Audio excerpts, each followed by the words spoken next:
YouTube రామరాజ్యం channel ప్రేక్షకులకు నమస్కారం। ఈ రోజు ప్రధాన అంశం ముఖ్యంగా ఏడుకొండల ఆయన జోలికి వెళితే ఏడుకొండల జోలికి వెంకటేశ్వర స్వామితో మీరు ఆడుకుంటే మీ అంతు చూసేంత వరకు మీరు అవమాన పాలు అయ్యేంత వరకు మీరు ఎన్నో పాపాలు చేసిన వాళ్ళు అవుతారు। ఈ విషయాన్ని ప్రతి హైందవులు కావచ్చు హిందువులు కావచ్చు అందరూ గమనించుకోవాల్సిన అంశం। దాదాపుగా 120 కోట్ల హిందువుల హైందవ జాతికి చెందిన వారు ఉన్నారు భారతదేశంలో। వీరికి అందరినీ కూడా వాళ్ళ మనసులను కలచివేసి వాళ్ళ మనసులను బాధ పెడుతున్న వారు అందరూ కూడా చాలా అష్ట కష్టాలు పడాల్సిన పరిస్థితి వస్తుంది। ఇది నేను ఎందుకు చెప్తూ ఉన్నాను అంటే ఇటీవల కాలంలో తిరుమల తిరుపతి దేవస్థానం అదే ఏడుకొండల స్వామి వెంకటేశ్వర స్వామితో మీ ఇష్టం వచ్చినట్లు మీరు మోసాలు చేస్తూ ఉన్నారు।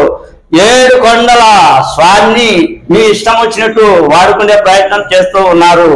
మొన్న నెయ్యి విషయంలో లడ్డు తయారీ నెయ్యి విషయంలో మీరు చేస్తున్న అరాచకాలు బయటికి వచ్చాయి।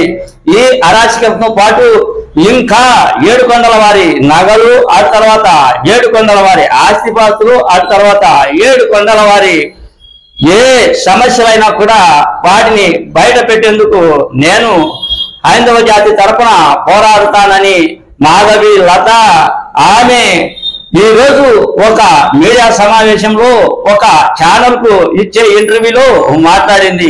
నారా చంద్రబాబు నాయుడికి వినతి పత్రాన్ని అందజేస్తా, నారా చంద్రబాబు నాయుడికి వినతి పత్రాన్ని అందజేయడంతో పాటు తిరుమల తిరుపతి ఏడుకొండల స్వామితో ఆడుకున్న వారి అందరినీ బయటికి లాగి వాళ్ళ అవినీతిని బయటికి లాగి వాళ్ళ అంతు చూసేంత వరకు నేను విడిచిపెట్టను।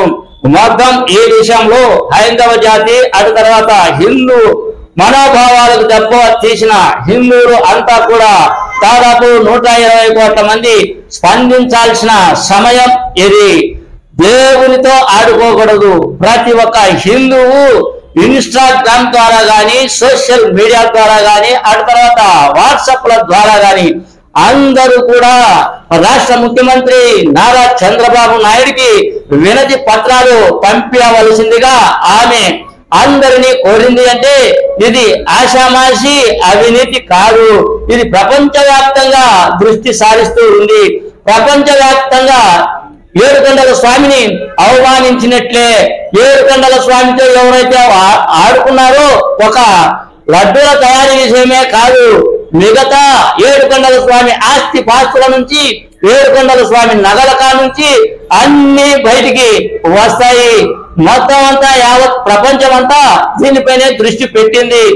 నారా చంద్రబాబు నాయుడు ముఖ్యమంత్రి గారు దీనిపై సీరియస్ కావాల్సిందే, దోషులను శిక్షించాల్సిందే అని హైందవ జాతి అదే హిందువుల తరపున పోరాడుతూ ఉన్నటువంటి మాధవి లత ఆమె ఒక మీడియా సమావేశంలో ఏర్పాటు చేసి హిందువులకు అటు తర్వాత హైందవ జాతికి సూచన సలహాలు ఇస్తూ ఉంది। అంటే ఈ లడ్డు సమస్య ఇది ప్రపంచవ్యాప్తమైన సమస్య, ఈ భారతదేశానికి సంబంధించిన సమస్య, హిందువులకు సంబంధించిన సమస్య, అటు తర్వాత అవినీతి పరులను ఇందులో ఏ విధంగా శిక్షించాలో ఇది అందరికీ అన్ని దేవాలయాలకు వర్తించే సమస్య కాబట్టి దీనిపై చాలా సీరియస్ గా నడిచే అవకాశాలు మెండుగా ఉన్నాయి అన్నదే నా రామరాజ్యం తరపున నేను ఈ చిన్న వీడియో చేయదలిచా।